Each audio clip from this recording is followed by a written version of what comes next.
Oh, halika na, sa amin ay sumama ka. Ngiti at sayang aming Ama, tara na't manood kay Isabela. Hello mga bro, today po is Monday. Alas 2 na po ng hapon. Tulog si Jack. Ayan, natutulog. And ako, medyo sad lang. Medyo sad lang yung pakaramdam ko today. Wala akong masamang nararamdaman. Pagkagising ko lang. Alam niyo yung pagkagising mo palang pagod ka na. Pagod yung katawan ko. Wala akong energy. Hindi ko alam kung bakit. Wala namang masakit sa akin. Hindi na masakit yung ulo ko. Wala nang muscle pain and joint pain. Wala namang ganun. Wala akong ibang nararamdaman talaga actually. Wala lang talaga akong energy today. Pang 11th day today from the second cycle ng chemo. Hindi naman siya yung daruy na ano. Yung parang pagod ka lang. Wala ka energy. And pasensya na sa kumakain. Yung ilong ko kasi kukonti na lang yung buhok. So, kapag nadudutot siya ng konti, madali siyang magdugo. So, para akong merong nosebleed. Pero hindi siya talaga nosebleed galing sa loob ng ng system. Nasa ilong lang siya kasi parang may sugat na yung loob ng ilong ko. Kasi nga, konti lang yung buhok niya. But anyways, medyo sad lang ako today kasi for the first time,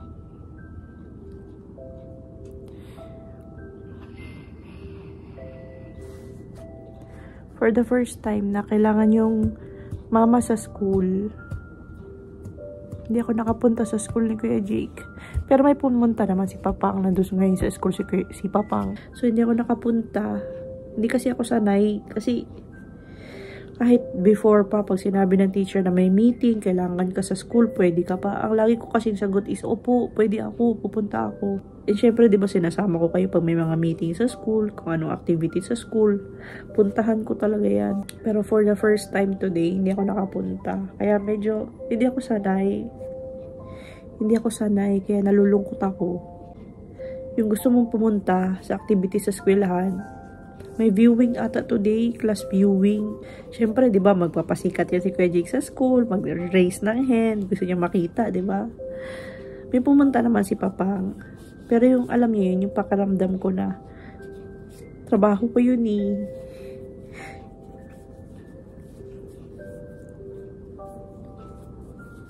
Yun yung ginagawa ko para kay Kuya Jake eh. Kasi hindi ko nagawa. Kasi nga may sakit ako. Yun lang, medyo nasad lang ako today. For the first time, hindi ko nagawa yung parang tungkulin ko. Dahil sa sakit ko.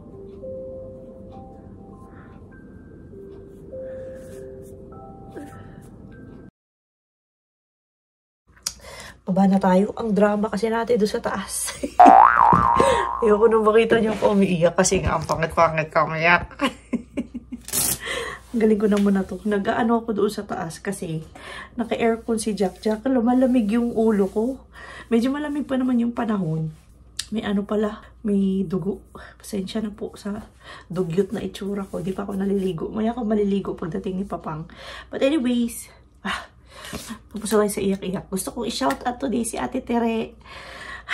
May ate-ate na naman po ako na pumunta dito sa bahay. Nag-iwan ng yung panglaban ko sa cancer cells ko. Kaya masasabi ko talagang kahit mahina yung katawan ko, humihina yung katawan ko, hindi ko talaga alam kasi kung bakit pagod na pagod ako today. Pagod yung pakiramdam ko. Wala talaga akong energy. Kahit nga gumanon sa kamay ko ngayon, wala po talaga. Gusto ko shoutout today si Ate Tere. Pumunta siya dito kanina. Iniwan niya kanina dyan sa pinto. Pero nagkita naman kami. Pero hindi na kami yung nakapagbeso-beso kasi sabi niya, wag na daw ako bumaba. So nandun lang ako sa veranda. Nag-hi lang ako sa kanila ni Kuya. Tapos iniwan niya na to dyan sa namin sa gangkan. Or dyan sa front door. Ayan. Ito yung mga sinend niya sa akin. At saka isang box itong kiwi. Ayan. So, super thank you, Ate Tere. Ayan. Yung isa ito ata, barley ata to. Katulad ata yun ang iniinom ko ngayon na wheatgrass. Kung hindi ako nagkakamali, wheatgrass din ito. Ito kasi iniinom ko, di ba? Mumurahin lang to eh. Parang 800, 900 yen lang to. Pero ikaw yung mismong magtatakal. Pero ito ata, naka-ano na siya. Naka-sachet. Mga sachet na ata ito. Buksan natin. Ayun, napakarami. Ayan. Ito ata siya, 156 pieces ata to. Ayan. So, napakarami niya. Ayan. Diba? Tapos, itong isa naman, Yakult. Tapos, 60 pieces siya. Vegetables and fruits smoothie. Made in Japan ba ito? Itong product na ito. Hindi lang ako sure mga bro, pero ayan. Tapos ganun din yung laman niya sa loob. May mga pouches din siya. O, bali, 3 ganyan. Ayan. Maaaring mawalan ako ng lakas, pero yung spirit ko, hindi mawawalan ng lakas dahil sa mga taong nakasuporta sa paggaling ko. Bigla lang nag-message si ate na may ihahatid ako sa bahay mo, bunso. Barley nga siya, young barley grass. Yan yung sinasabi. Wait lang. Yan, nag-focus. Yan, young barley grass. 100% organic. Wow. So, ang ginagawa ko kasi dyan, ito kasi, ang ginagawa ko, 1 teaspoon, 1 to 2 teaspoon, nilalagay ko siya doon sa tubig. Wait lang, gawa tayo ng isa. Itong lalagyan ko, nilalagyan ko to ng 1 cup. Yan, mga 1 cup ganito. Pero yung instruction dito, kahit saan lang man daw siya pwede ihalo. So, itry lang muna natin sa tubig. First time ko today.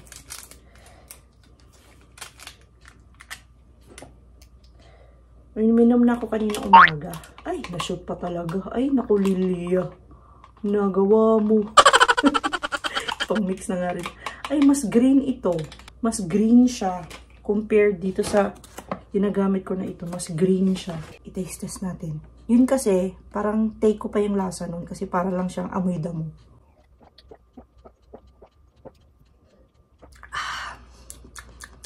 Almost same lang naman sila. Lasang damo din. Pero healthy naman yan kaya kailangan natin inumin yan. So, super thank you, Ate Tere. Sa mga sa mga pampalakas. Ayan, mga pampalakas ko yan. Ito din kiwi. Ayan. Nilipat ko pala ito ng lalagyan. Ayan, dito ko na lang nilagay yung isang pack.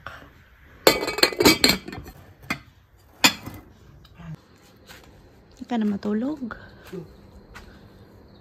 6 kalis? Hindi ka na atok. Hindi ka na atok, pero ang laki ng ano mo. Sure ka pa? Tabihan mo si Jack Jack. Tulungan si Jack Jack. Maluya ko yung matulog. Ha? Maluya ko yung matulog. O, manghihina ka pag nakatulog ha? Weh. Weh. Tinanging sangkis namin. Ang daming bulaklak. Oh, bulaklak sila oh. Sana bunga na yan. Puro lang sila bulaklak lagi. Ito yung summer eh. Ito yung magsa-summer. Bulaklak lang yung nilalabas. Bulaklak lang yung nilalabas yan eh. Wala namang orange eh. Ay, shikwaza ko din oh. Last year, namulaklak din yan. Dami rin bulaklak niyan last year. Sana, may bunga naman yung bulaklak. Hindi puro bulaklak lang. Oh, ito rin dito rin sa kabila oh. Oh, diba? Dami nilang flowers. Sana mamunga rin sila. Magtatanim na naman tayo sa mga susunod na araw. Bili tayo ng mga pangtanim. Bili tayo ng mga pangtanim pa sa JA. Magtanim na naman tayo dito sa mga paso. Yung tanglad, hindi na po namin pinasok yun sa loob. Pero nabuhay pa rin siya. Tapos meron pang iilan dito. Yan, tanglad din yan. Ayun pa. Oh, nag-bloom na sila.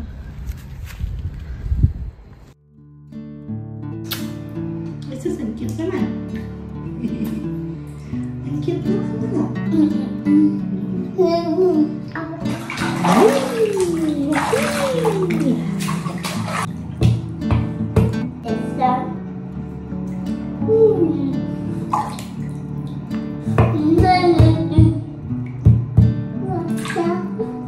Sino kinakatok mo dyan? Sino kinakatok mo dyan? Kapitbahay.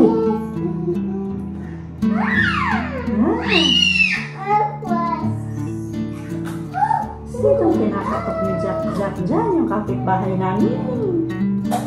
Anong kinikwento mo sa mga tito and tito mo? Anong kinikwento mo sa kanila?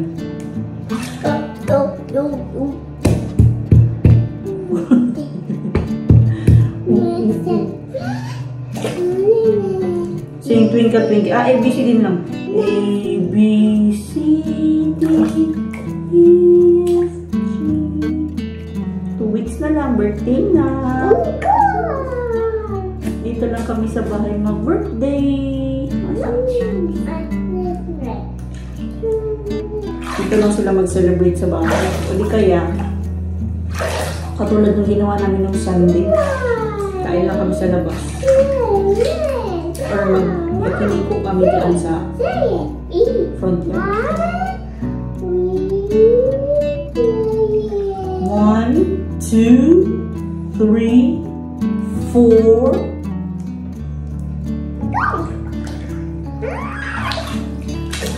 Ganyan ang head mo. Ganyan ang head mo. Ganyan ang head mo. Ala. Anong nangyari dyan?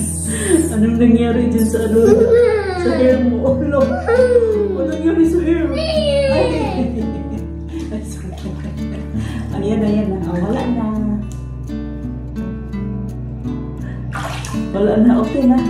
Ulitin. Hala.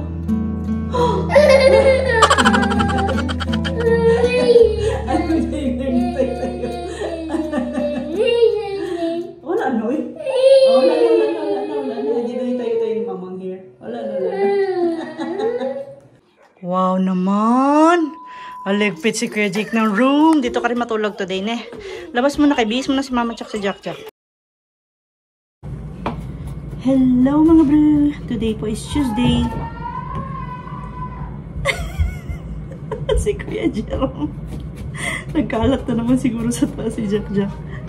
Siya yung nagbabantay kay Jack Jack kasi nagluluto ako dito sa kusina.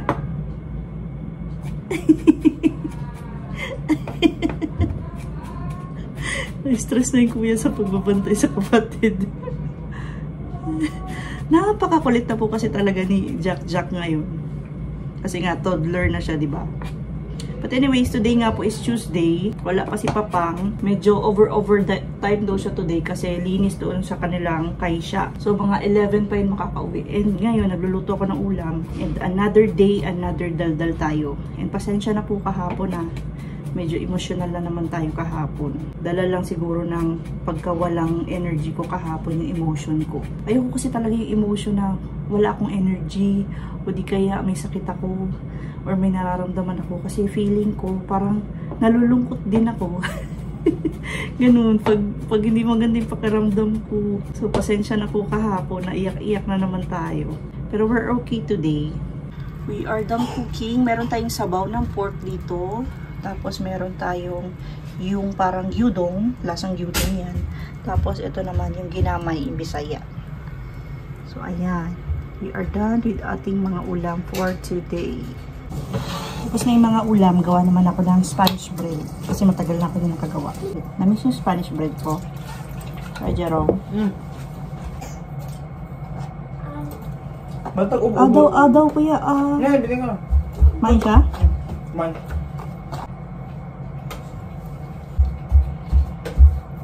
Bumul pa. Harap.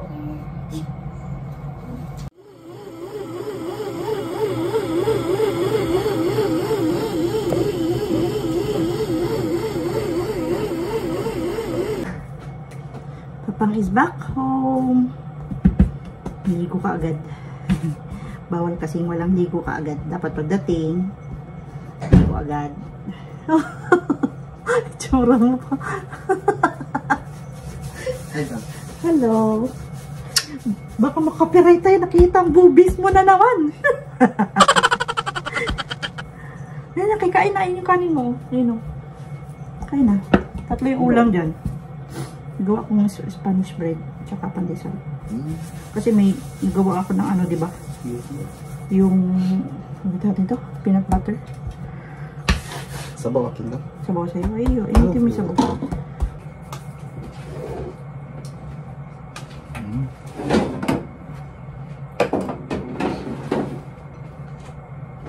We are baking na. We are baking.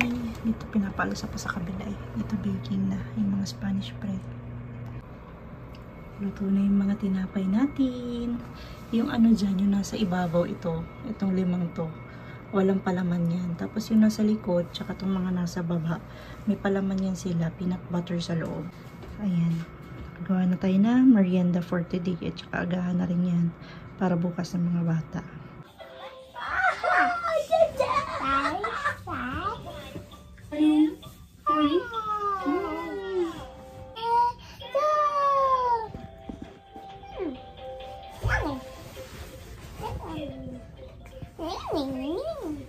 Three, 4, 5, 6, 7, 8, 9, 10.